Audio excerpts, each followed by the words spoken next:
from the KXLY News Center in downtown Spokane, this is KXLY 4 News at 5, working for you.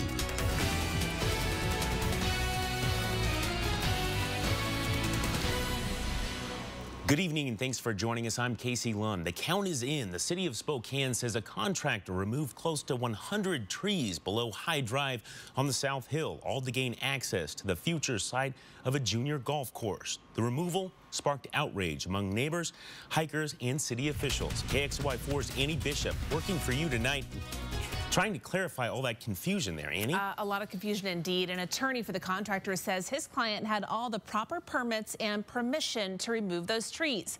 The city, however, says he did not have the green light. As the trees started falling earlier this week near Qualchin Golf Course, neighbors began calling City Hall, trying to figure out how this popular recreation area suddenly became uprooted. I don't know what happened. I'm sure it looks like nobody knows what happened. Here's what we know. SPOKANE, a local nonprofit, hired a contractor to remove trees on a 6-acre site to make way for a junior green. But to access that site, the contractor needed to improve a 1 mile of Vista easement corridor and remove trees along the way, about 100 in all.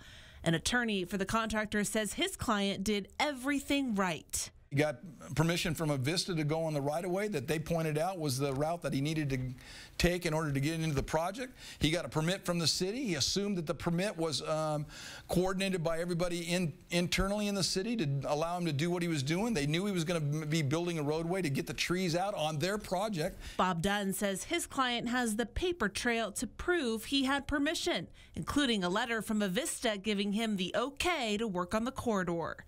The contractor doesn't have any fault in this entire process. The city disagrees. I think there was a lot of assumptions made by this contractor that he had, he was on an Avista easement and everything was good to go. And those were a lot of assumptions he made on his part, that weren't accurate. The city says it only issued 1 permit for the junior golf course, but more were needed to move forward.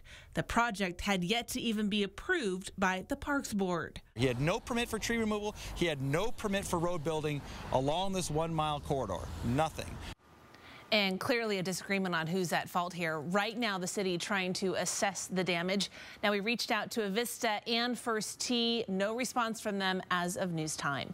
In the studio, Annie Bishop, KXLY4 News.